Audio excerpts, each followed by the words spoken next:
제가 과거에 그 음대를 다닐 때 음대생들이 듣는 필수 과목이 몇 가지가 있는데 그 중에 하나가 합창 수업입니다.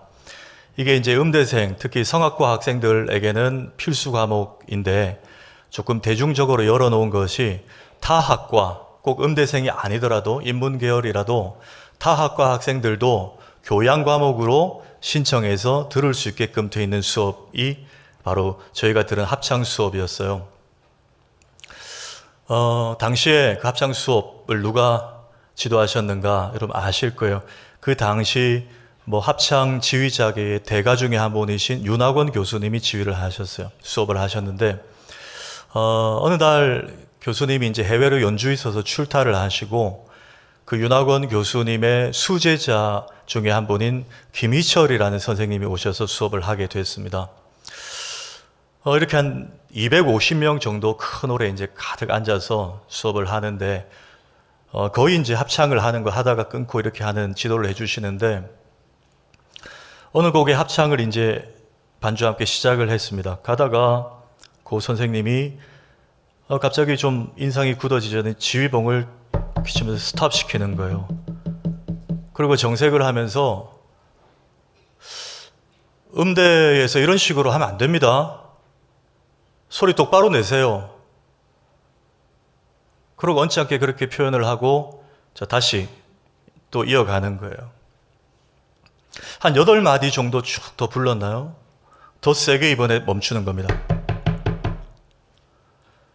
지금 장난하는 것도 아니고 이런 식으로 하면 저 수업 안 합니다. 그러고 나가버리는 거예요. 성깔이 보통이 아니었어요. 나가버리는 거예요.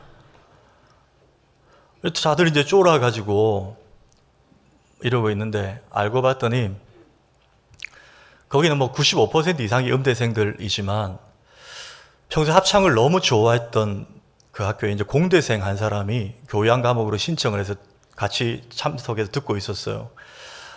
근데 이제 조금 고음이 나니까 이 학생이 한 옥타브를 낮춰서 부른 거예요. 가령 이런 겁니다. 하나님 크신 사랑은 이렇게 불러야 되는데 하나님 크신 중처럼 이렇게 부른 거예요. 그런데 그 250명이 합창을 하는데요. 그 김희철 선생님이 그 한 사람 소리가 딱 들린 거예요. 저희는 전혀 몰랐거든요. 냅다 막 소리 지르고 있는데 지휘자는 들은 거예요. 물론 너무 예민하다, 너무 까칠하다 이렇게 할 수 있지만 저희들 사이에서는 저걸 듣는다고? 역시 윤학원 교수님의 수제자는 다르다 이런 감탄사들이 한동안 있었습니다. 지금 제가 알아보니까 그 김희철 선생님이 서울 명성교회 지휘하고 계시더라고요. 예. 여러분 오늘 에베소 이야기가 한 번 더 나오는데 지난주 여러분 기억나십니까? 에베소의 어떤 이들이었어요. 세 부류의 사람들을 바울이 만나서 복음 전하고 또 신유의 기적을 베풀고 이런 일들이 있었죠. 자, 그 일의 결과가 어땠습니까? 뒤집어졌습니다. 회개의 역사 일어났어요. 그래서 우리가 지난주에 마지막에 예수 이름 높이세 불렀잖아요. 그 영상 보고 그렇죠? 기억나시죠? 예. 자, 17절 한번 보십시오. 17절. 에베소에 사는 유대인과 헬라인들이 다 이 일을 알고 두려워하며 주 예수의 이름을 높이고 회심의 역사가 일어났다는 거예요. 자, 그리고 이제 오늘 본문 시작하는데 21절 이하에 봅니다. 21절 이하에 자, 이 일이 있은 후에 회개 역사 있은 후에 디모데와 에라스도 두 사람은 마게도냐로 보내고 자기 자신 바울은 아시아는 지금 에베소를 가리킵니다. 에베소에 얼마 동안 더 있었다는 거예요. 이게 좀 여러분 이상합니다. 왜냐하면 그동안 패턴이 루틴이 이게 아니었어요. 사도 바울이 1차, 2차 선교 여행 동선을 여러분 우리가 다 살펴봤지 않습니까? 거의 대부분이 사역하고 구령의 열매가 있든 없든지 간에 또 어떤 사건이 일어나면 적어도 그 다음 날은 다른 지역으로 이제 옮겨갔습니다. 또 3, 4일 걸어가지고 옮겨갔어요. 그런데 지금 바울 자신이 에베소에 얼마 동안 더 있었다고 기록을 하고 있습니다. 여러분 이건 뭘까요? 다른 관점으로 보면 하나님이 바울을 에베소에 더 머물게 하셨다는 것이죠. 그리고 에베소에서 바울이 할 일이 더 있었다는 것이죠. 또 하나는 디모데와 에라스도 두 사람은 보냈어요. 다른 데로. 그러면 이 에베소에서 남은 할 일은 다름 아닌 바울만이 할 수 있는 일이라는 것이죠. 그래서 하나님은 바울을 더 에베소에 남겨두셨다는 것입니다. 그렇다면 여러분, 하나님이 바울을 이렇게 붙잡고 쓰시고 이 에베소에 바울만이 해야 될 일로 남겨둔 이유가 무엇일까요? 바울에게도 남다른 뭔가가 있었다는 것이, 전 두 가지 그 관점으로 보기 원합니다. 첫째, 바울의 남다름은 무엇인가? 바울은 뭐가 달랐다고요? 보는 시야가 남달랐다는 것입니다. 그걸 발견할 수 있어요. 여러분 기억하실지 모르겠습니다. 제가 한 1년 전에 그 꿩에 대한 이야기를 한번 언급한 적이 있습니다. 꿩이 우리가 이제 북한에서는 그 냉면 육수로 쓰여가지고 우습게 보는데 막 뒤뚱뒤뚱 거리잖아요. 우습게 보는데 사실 삼국시대부터 이 꿩을 두고 사람들이 뭐라고 했냐면 하늘의 사자라고 불렀다 그래요. 그 왜 그런가? 뭐 독수리도 아닌데 왜 그런가? 꿩이 조류학자들이 연구해 보니까 다른 조류보다 하늘로 날아오르려는 그 습성, 또 동력, 순간 스피드가 훨씬 빠르고 강력하더라는 거예요. 그 순간적으로 하늘로 날아오르는 그 힘이. 그래서 하늘의 사자다. 깃털도 막 크지 않습니까? 하늘의 사자다. 그렇게 불렀다는 거예요. 자, 그러다 보니까 예전에는 이 꿩을 사육시켜서 이제 사업을 하는 사람들이 꿩을 기르는 게 너무 힘들었대요. 왜냐하면 늘 하늘로 막 날아오르니까. 그래서 이렇게 천정에 있는 곳에 가둬놔도 막 지수가 오르는 이 본능 때문에 때로는 이 머리에 상처를 입기도 하고 그럼 상품성이 떨어지잖아요. 그 계속 반복되니까 이 뇌가 문제가 생겨서 죽기도 하고 꿩이 이런 일들이 생기는 거예요. 장사하는 분들에게는 이게 손실이잖아요. 그러다가 이분들이 착안해낸 게 바로 이겁니다. 한번 띄워보십시오. 네. 선캡이에요. 제가 그때 한번 언급했죠. 사진을 제가 찾았어요. 꿩 전용 선캡을 이렇게 씌우는 거예요. 눈을 가리는 것이죠. 하늘을 못 보게 하는 거예요. 그 최근에는 꿩 선글라스도 이렇게 나왔어요. 꿩 선글라스라고 이렇게 나온 거예요. 색깔별로 있답니다. 가려주는 거예요. 그 본능적으로 하늘이 없다고 생각하는 거죠. 자기가 안 보니까 하늘이 없다고 생각하니까 점핑을 안 한다는 거예요. 그러니까 다치지도 않고 살을 포동포동 찧어가지고 팔아먹기 딱 좋게 그렇게 길러진다는 것입니다. 여러분 영적으로 한번 봅시다. 마귀가 우리에게 주는 장애가 이거예요. 하나님 나라를 보지 못하게 합니다. 땅만 보게 하죠. 눈앞의 것에 계속 우리 시선을 뺐습니다. 거기에 얽매이게 해요. 제가 예를 들어 볼게요. 여러분 창세기에 아브라함과 롯 관계를 아시죠? 아브라함이 갈대아 우르를 떠나 하나님 인도하신 땅에 갈 때 롯이 따라갔습니다. 아브라함을 따라가다 보니까 아브라함이 얻게 되는 부도 롯도 축적을 하게 됐어요. 옆에서 같이 부자가 된 거예요. 종도 많이 생기고 가축들도 많이 생겼습니다. 그러다 보니까 아브라함과 롯이 한 동네에 사니까 아브라함의 종들과 롯의 종들이 계속 갈등이 생기고 충돌을 해야, 그렇죠? 뭐 우물 문제도 계속 문제가 발생하는 거예요. 그래서 아브라함이 분가를 제안합니다. 그러면 선택권을 먼저 주죠. 너가 먼저 땅을 골라서 가라. 네 식솔들 가축들 데리고 가라. 그럼 내가 다른 데 가서 진을 치겠다고 얘기를 해요. 그때 롯이 어떻게 하는가? 창세기 13장 10절 한번 보십시오. 예, 롯이 눈을 들어 요단 지역을 바라본 즉 소알까지 온 땅에 물이 넉넉하니 여호와께서 소돔과 고모라를 멸하시기 전이었으므로 여호와의 동산 같고 애굽 땅과 같았더라. 자, 롯도 바라봤습니다. 땅을 바라봤어요. 그런데 롯의 시야는 어디에 갇혀져 있었습니까? 땅에 있었어요. 그렇죠? 온 땅에 물이 넉넉하니 마지막에도 애굽 땅과 같았더라. 왜? 롯의 관심사는 지금 자신의 가축과 뭐 이런 것들이 잘 길러지려면 물이 있어야 되고 농사 짓고 살려면 애굽 땅처럼 기름진 땅이어야 되거든요. 그러니까 롯의 관심은 늘 현실의 문제였어요. 그렇죠? 근데 아브라함은 어땠는가? 14절 이하에 보십시오. 자, 여호와께서 아브라함에게 이르시되 너는 눈을 들어 너 있는 곳에서 북쪽과 남쪽 그리고 동쪽과 서쪽을 바라보라. 보이는 땅을 내가 너와 내 자손에게 주리니 영원히 이르리라. 아브라함도 땅을 봤습니다. 그런데 뭐가 차이가 나죠? 자신의 당대에 살 땅만 바라본 게 아니에요. 너와 내 자손에게 주리니 영원히 이르리라. 아브라함의 시야는 더 멀리 바라봤다는 거예요. 다음 세대까지 바라봤다는 것입니다. 그런데 롯과 아브라함의 이 시야가 이렇게 차이 나는 이유가 어디에 있을까요? 두 구절을 함께 한번 보십시오. 자, 이에 롯이 눈을 들어 요단 지역을 바라본즉 그랬어요. 롯의 시야는 롯이 눈을 들어 바라봤습니다. 능동적으로 바라본 거예요. 아브라함은요, 여호와께서 아브라함에게 이르시되 너는 눈을 들어 동서남북을 바라보라. 여러분, 이 차이가 보이십니까? 롯은 자기가 지향하는 바를 바라봤어요. 자기 가치관대로 바라봤어요. 아브라함은 하나님이 눈을 들어 보게 하시는 곳을 바라봤다는 거예요. 우리 부민의 성도님들의 시야가 이렇게 확장되기를 축복합니다. 하나님이 보게 하시는 곳을 바라본 거예요.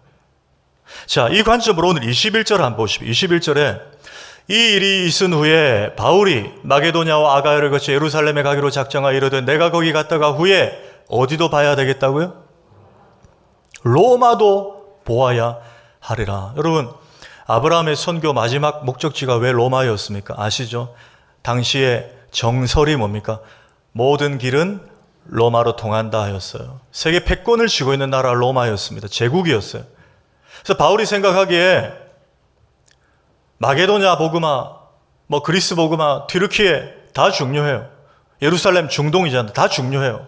그런데 로마의 복음의 씨앗이 뿌려지면 이건 핵폭탄이 된다는 걸 그는 아는 거예요. 로마의 복음이 떨어지면 모든 사람들이 로마로 출입하기 때문에 그 복음의 씨앗이 모든 열방 가운데 장악되고 압도되리라는 것을 바울은 안 거예요. 그래서 시야가 다르죠. 그런데 여러분, 이것은 엄밀히 말하면 바울이 자기 스스로 갖추게 된 영적 시야는 아니었다는 것입니다. 제가 바울을 폄하하는 게 아니에요. 여러분, 우리가 성경의 무오함을 믿습니다. 성경의 무오성, 오류가 없다는 걸 여러분 믿으시죠? 예, 성경은 오류가 없습니다. 그런데 여러분, 오해 없이 들으십시오. 오류가 없는데 히브리어 헬라어 원어 성경을 영어 성경으로 먼저 번역이 됐고 그 영어 성경을 한글 성경학자들이 물론 원어도 참고해서 이 한글로 우리가 지금 보는 성경으로 개역개정 4판 지금까지 번역이 잘 돼 있어요. 그런데 성경학자들이 성경을 번역할 때는 그분들도 사람이다 보니까 자기들이 관점을 두고 있는 곳, 자기들이 좀 부각시키고자 하는 곳에 번역을 좀 상세히 하고, 이거는 당연히 독자들이 이해하겠지 싶은 것은 번역을 뺀 부분들도 있다는 거예요. 그게 오늘 21절입니다. 21절을 헬라어 원어 성경으로 보면 분명히 있어야 되는데 빠진 부분이 있습니다. 그게 뭔가 한번 띄워보십시오. 저거예요. 파울로스 엔 토 푸뉴마티입니다. 여러분, 원어라고 어렵지 않아요. 쉽습니다. 파울로스는 뭐죠? 바울이에요. 엔은 영어 인, 아내입니다. 저 토는 정관사 더예요. 고유명사 앞에 붙는 더예요. 푸뉴마티는 뭐죠? 푸뉴마 많이 들어봤죠? 성령, 스피릿입니다.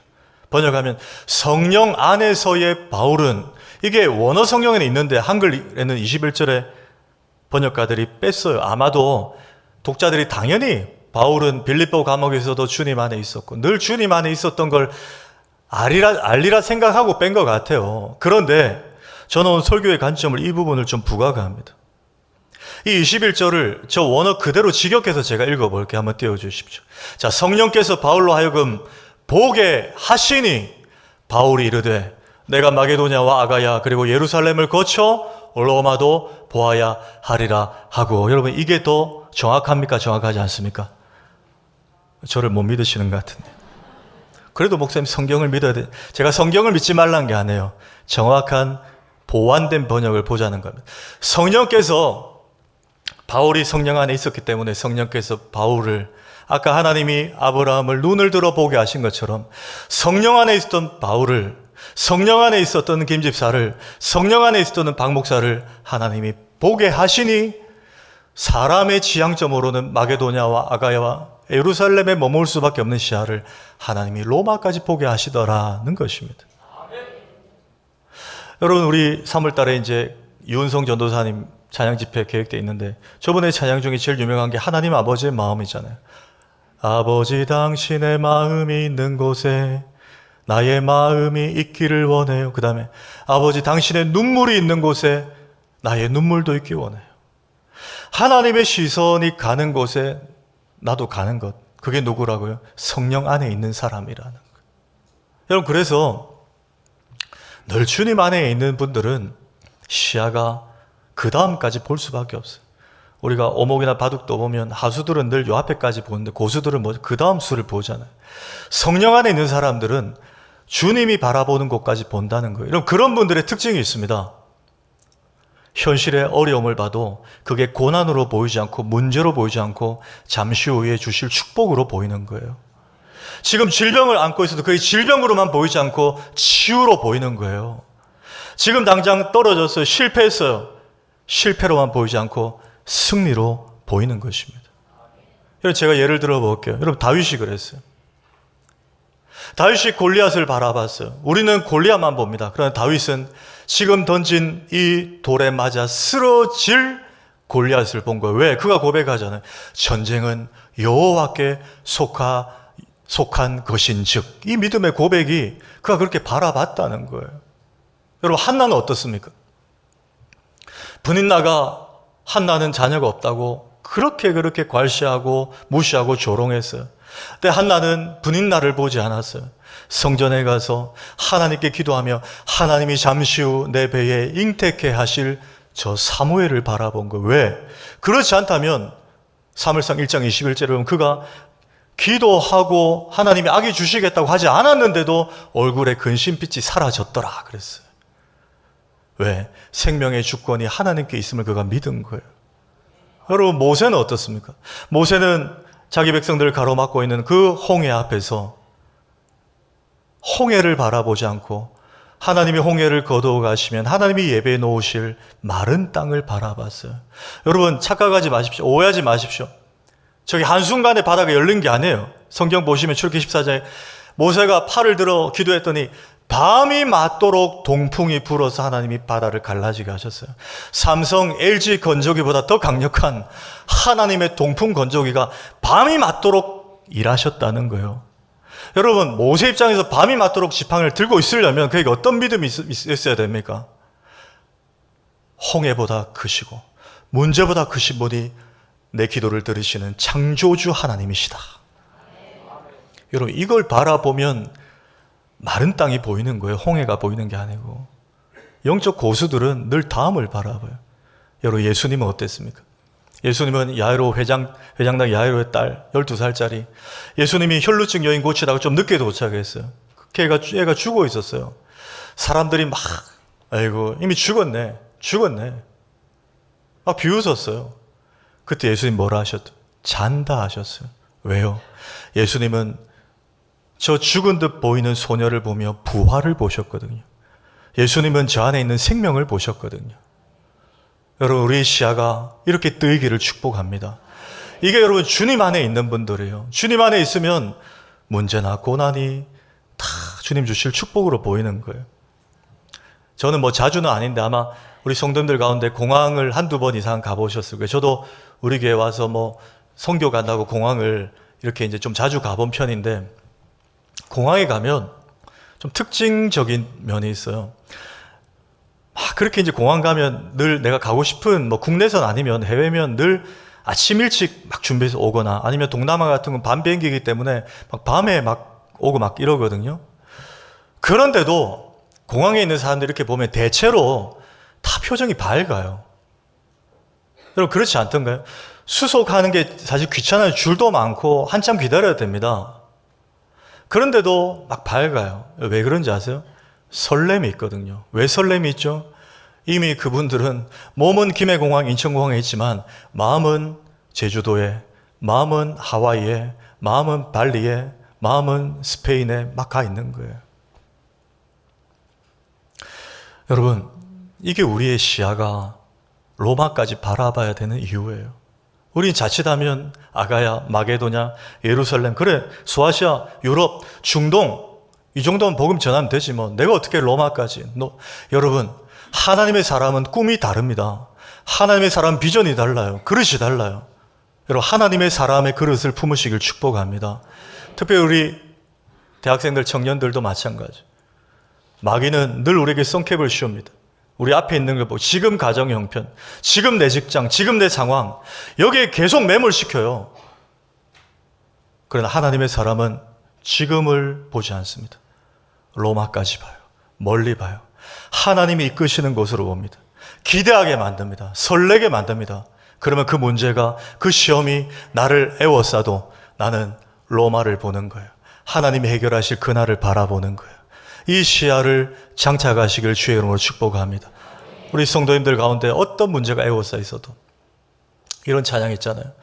고난의 뒤편에 있는 주님이 주실 축복 미리 보면서 감사하세요. 이 눈이 뜨이시기를 주의 이름으로 축복합니다. 바울의 남다른 시야가 이거였어요. 한 걸음 더 나아가서 한 가지만 더 봅니다. 바울은 영향력이 남달랐다는 거예요. 남다른 영향력이 있었다는 것입니다. 우리 박사무 원로 목사님도 그 신학교 시절에 그런 말씀을 하셨어요. 목사님이 신학교 시절에 그 당대의 선배 목사님들 중에 가장 설교 잘한다는 목사님이 서울소망교회, 지금 원로시죠. 서울소망교회 곽선희 목사님, 그 당시에는 최고의 설교가 중에 한 분이셨죠. 그 목사님도, 박사원 목사님도 그분의 설교 테이프를 구해서 공부하고 많이 이렇게 배웠다는 말씀을 하셨어요. 그만큼 그 당대의 최고의 설교가 중에 한 분이 곽선희 목사님이십니다.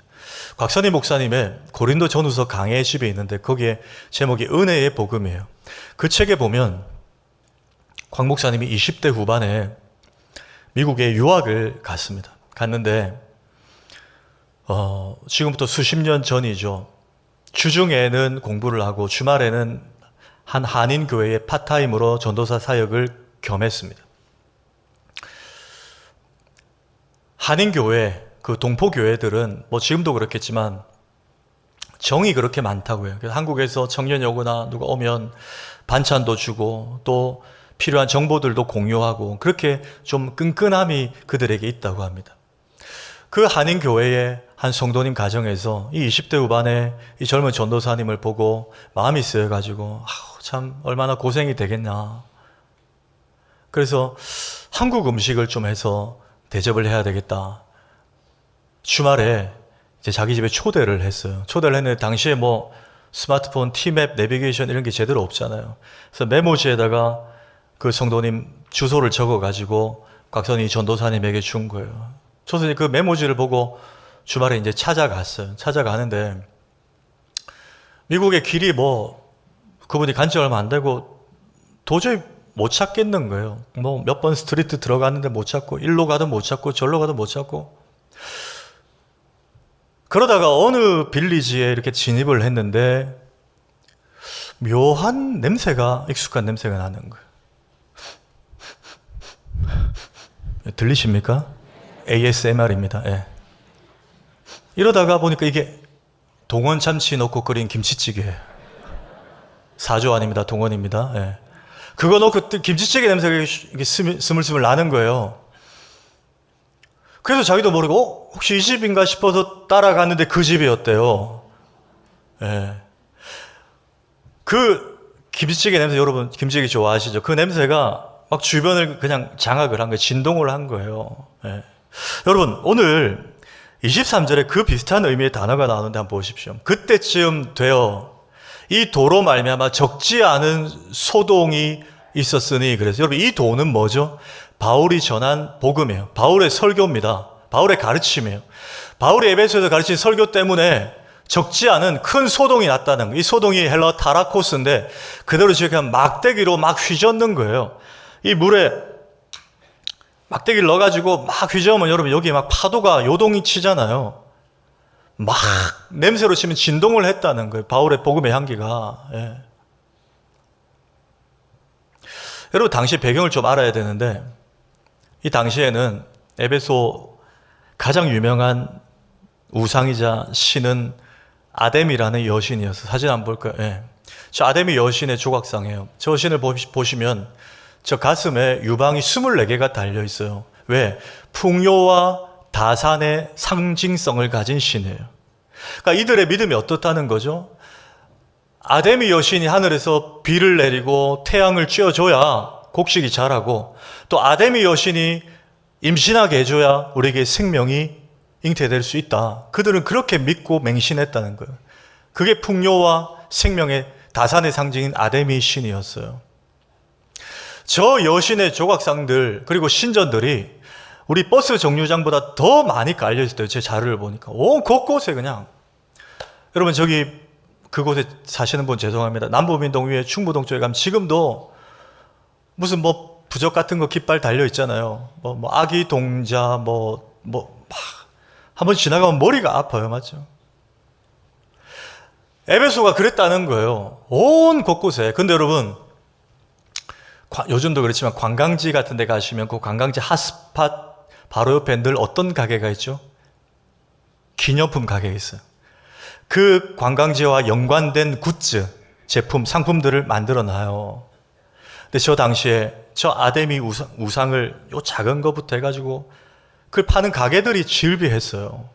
자, 그 가게, 기념품 가게 상인연합회 회장이 오늘 본문에 데메드리오라는 사람이에요. 그 데메드리오가 같은 동종업계 사람들을 막 충동하고 선동질 해가지고 막 항의합니다. 25절 이하에 볼까요? 25절 이하에 그가 데메드리오가 그 직공들과 그러한 영업하는 자들을 모아 이르되 여러분도 알거니와 우리의 풍족한 생활이 우리가 이렇게 잘 먹고 잘 사는 게 이 생업 때문에 있었는데 우상 만들어 파는 거예요. 그런데 이 바울이 여기 와서 수많은 사람을 권유하여 말하되 여러분 사람의 손으로 만든 것들은 신이 아니라 오직 신은 창조주 하나님밖에 없습니다. 아멘이세요? 이렇게 막 설교를 냅다 계속한 거예요. 그랬더니 이 사람들 가게가 장사가 안 되는 거예요. 그래서 우리의 영업이 천하여질 위험에 지금 놓였습니다. 저 바울 저거 잡아 죽여야 된다고 지금 선동하고 있는 거예요. 마치 이런 겁니다. 제가 비유를 들어볼게요. 제가 설교를 하면서 여러분 가령 예를 드는 거예요. 여러분 부문계 성도님들 이제 주일에 교회 주변에 커피숍 좀 그만 가세요. 어떤 분들 표정이 그런 카페를 만들어 주든가 이런 표정이시네. 예를 드는 거예요. 그만 좀 가세요. 여러분들이 주일마다 주변 곳곳에 카페 가니까 이 카페 사장들이 일요일마다 영락교회, 부민교회, 항서교회 교인들이 오니까 야 일요일이 제일 매출이 좋다. 문 닫을 생각을 하겠습니까? 안 하겠습니까? 안 하죠. 그럼 우리가 조금 더 멀리 봅시다. 그러면 우리는 예수 믿고 천국 가지만 그분들은 때로는 좀 어려움도 있고 뭔가 계기가 있어야 하나님을 찾고 교회에 나올 기회가 생길 거 아닙니까? 장사가 일요일날 제일 잘 되면 돼요? 안 돼요? 하나님 찾을 일이 없잖아요. 그런데 제가 여러분 이제 그만 좀 가십시오 이렇게 설교를 했어요. 그랬더니 적어도 우리 부문교회 성도님들은 담임 목사 말을 잘 들으니까 안 가기 시작한 거예요. 쿠폰이 이제 막 남아 도는 거예요. 그랬더니 며칠 뒤에 에피소드 번아웃 05일 사장들이 저를 찾아왔어요. 당신이 박현명 목사요? 도대체 설교를 어떻게 했길래 우리 부민교회 교인들 때문에 내가 일요일 장사가 잘 됐는데 당신 때문에 문을 닫게 됐어. 이렇게 했다는 거예요. 여러분 이해되시죠? 데메드리오가 지금 그렇게 항의하는 겁니다. 근데 여러분 우리가 웃고 넘어가지만 하나 짚어야 될 게 있어요. 이 말은 바울이 전한 설교, 바울이 전한 도, 바울이 전한 복음이 에베소에 영향을 끼쳤다는 겁니까? 안 끼쳤다는 겁니까? 끼쳤다는 거예요. 이게 중요해요. 그러니 문을 닫은 거예요. 우상 파는 가게들이. 제가 2주 전에 금요철화 때 민수기 3장, 이제 민수기 시리즈 하잖아요.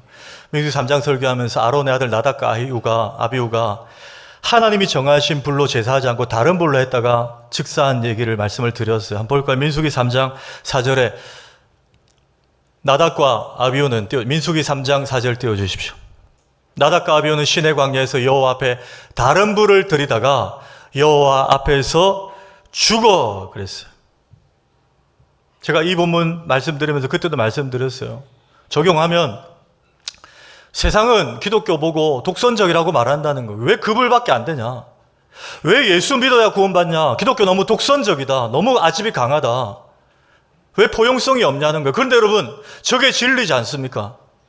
구원은 하나님이 정한 거잖아요. 다른 불로는 안 된대요. 예수 그리스도 외에는 구원이 없답니다, 여러분. 다른 이로서는 구원을 얻을 수 없나니 천하 사람 중에 구원 얻을 만한 이름을 우리에게 주신 일이 없음이라. 우리가 다른 거는 다 양보해도 그건 양보가 안 돼요. 그러니 세상이 우리에게 독선적이라고, 너무 기독교는 자기들만 안다고, 우리가 인격이 그러면 안 되지만 진리는 양보할 수 없잖아요. 그런 얘기를 듣는 거예요. 여러분, 그런데 그런 얘기를 듣는다고 해서 우리가 진리도 무장해제하면 안 돼요. 그런 얘기를 듣는다고 예수님이 예언하셨어요. 자, 요한복음 15장 보십시오. 15장 19절에 너희는 세상에 속한 자가 아니요 도리어 내가 너희를 세상에서 택하였기 때문에 세상이 너희를 사랑한다고요? 미워하느니라. 주님이 말씀하셨어요. 응당 당연히 너희가 예수 믿고 하나님 자녀 되고 이 땅에 매여서 이 땅만 보지 않고 하나님 나라를 보며 살아가는 너희들은 그 일 때문에 세상이 너희를 미워할 거야. 독선적이라고 비난할 거야. 세상이 너희를 불편해할 거야. 세상이 너희를 신경 쓰여 할 거야. 여러분, 코로나 때 세상이 우리를 얼마나 신경을 쓰는지 기독교에게 프레임을 많이 씌웠잖아요. 너무 과한 교회에다가 프레임을 씌우고 그랬잖아요. 신경 써야 한다는 거예요. 근데 여러분, 우리 신경 쓰여 합니까? 여러분, 일터에서 불신자들이 가시가 손에 하나 박혀도 여러분 얼마나 신경 씁니까? 여러분이 진리라는 측면에서, 복음을 지켜낸다는, 신앙을 지켜낸다는 측면에서 여러분 주변에 여러분 때문에 신경 써야 합니까? 여러분, 그러면 여러분들은 지금 잘하고 계신 거예요. 반면에, 야, 쟤는 교회 다녀도 되게 개방적이야. 쟤는 되게 열려있더라. 쟤는 주일에 교회 안 가도 된대. 쟤는 동성애는 인권이라고 하더라. 쟤는 말이 통해. 여러분, 그건 지금 잘못 가고 있는 거예요. 세상이 우리가 지키는 수호하는 진리 때문에 우리를 미워해야 정상이라는 거예요. 신경 써야 해야 됩니다. 그게 뭐라고요? 영향력이에요. 그게 영향력이에요. 말씀을 정리합니다. 예전에 제가 있던 사역지에 잊지 못할 한 장로님 한 분이 계세요. 그 장로님, 그 교회에 있었던 일화가 하나 있습니다. 어느 날 주일 그 교회 휴게실에서 어느 남자 집사님들이 335 모여서 담소를 나누고 있더래요. 그 장로님도 합류하려고 커피를 하나 들고 자연스레 가서 그 자리에 앉았답니다. 앉으니까 그 한 집사님이, 대화를 주도하던 집사님이, 아, 장로님, 지금 우리끼리 하는 얘기는 절대 새 나가면 안 됩니다. 뭐 물도 아니고 새 나가면 안 된다 그래요. 딱 우리끼리만 알고 있어야 됩니다. 단도리를 하더라는 거예요.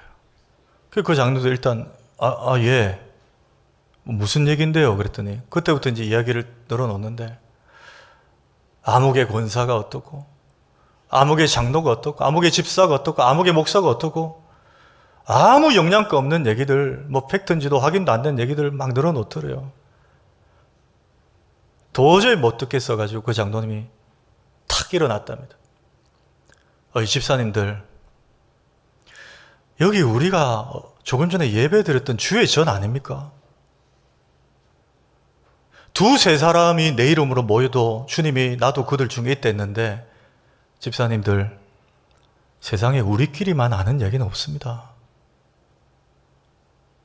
교회에서 이러면 안 되는 거 아닙니까? 그것도 믿는 사람들이. 딱 그러고 자리를 박차고 나갔대요. 그 일이 그 동석에 있던 사람들 사이에서 이제 소문이 퍼져나간 거예요. 저도 들었어요. 그때부터 그 교회 그 장로님이 이렇게 지나가면 막 얘기하고 있다가 동작 그만. 야. 근데 저는 그 장로님이 되게 멋졌어요. 여러분, 이 말 이해되십니까? 여러분, 이게 어떤 경우에 어떤 모양으로 보면 선한 영향력일 수 있다는 거예요. 저는 우리 부민교회 성도님들이 머무는 공간이 이렇게 되기를 축복합니다. 여러분들이 밟는 땅이 선한 영향력이 가득하기를 축복합니다. 그게 여러분 예수 믿는 거 아닌가요? 내 안에 복음이 있다면서요. 근데 김치찌개보다도 강력하지 않은 복음입니까? 그 주변을 장악하는 복음인 줄 믿습니다. 나 때문에 주변이 소생케 되는 거예요. 나 때문에 하나님의 영광이 드러나는 거예요. 한번 따라 합시다. 한 사람의 제대로 된 그리스도인의 그 영향력은 생각보다 강합니다. 여러분 믿으십니까? 우리가 잘나서가 아니에요. 내 안에 복음의 능력이 있기 때문에, 내 안에 이 도가 있기 때문에 어딜 가든지 타라코스의 변혁이 일어나는 거예요. 여러분 이 놀라운 복음의 능력을 살아내는 우리 모두가 되기를 주의 이름으로 축원합니다. 주님 안에 있으면 멀리 보게 하십니다. 고난을 이기게 하십니다. 축복으로 보게 하십니다. 승리로 보게 하십니다. 그 믿음이 있으면 우리가 밟는 곳이 선한 영향력으로 살아날 줄 믿습니다. 여러분 그 한 사람 한 사람의 교회로 한 주간 살아가시길 축복합니다. 우리 말씀 새기면서 선한 능력으로 함께 찬양하십시다.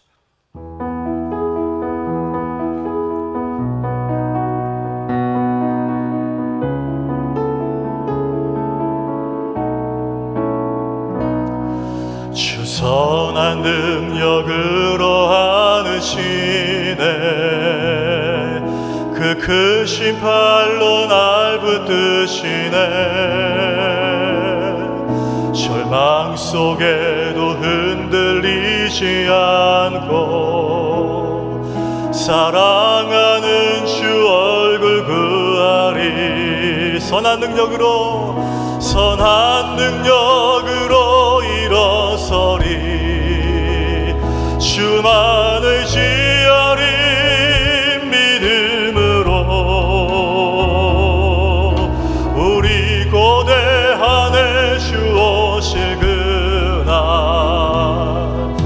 영광의 새날을 맞이한 이전의 괴로움 날 애워싸고 이전의 괴로움 날 애워싸 고난의 길 걷는다 해도 고난의 길을 걷는다 해도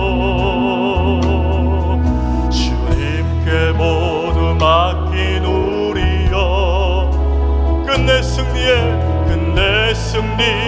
날을 맞으리 아멘 선한 능력으로 일어서리 주만을 지어리 믿음으로 우리 고대한에 주 오실 그 영광의 새날을 3절 주님이 마신 고난에 쓴 잔을 우리도 감사하며 받으리 주님의 남은 고난 채워가 예수와 복음 위에 살리라 아멘 선한 능력으로 일어서리 주만을 지어리 믿음으로 우리 고대한에 주 오실 그 영광의 새날을 다시 한번 선한 능력으로 일어서리 선한 능력으로 일어서리 주만을 지어리 믿음으로 우리 고대 안에 영광의 그날을 바라봅니다. 우리 한번 두 손 높이 들고 선한 능력으로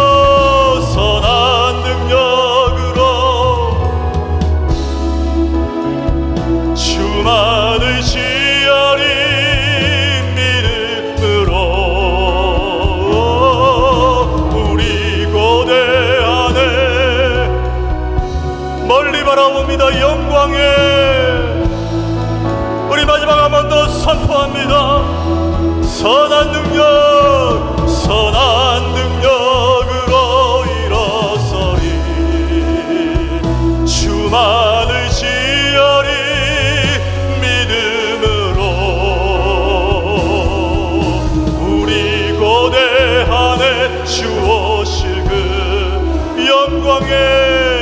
영광의 새날을 맞이, 영광의 새날을 맞이하리. 영광의 새날을 맞이, 영광의 새날을, 영광의 새날을 맞이하리.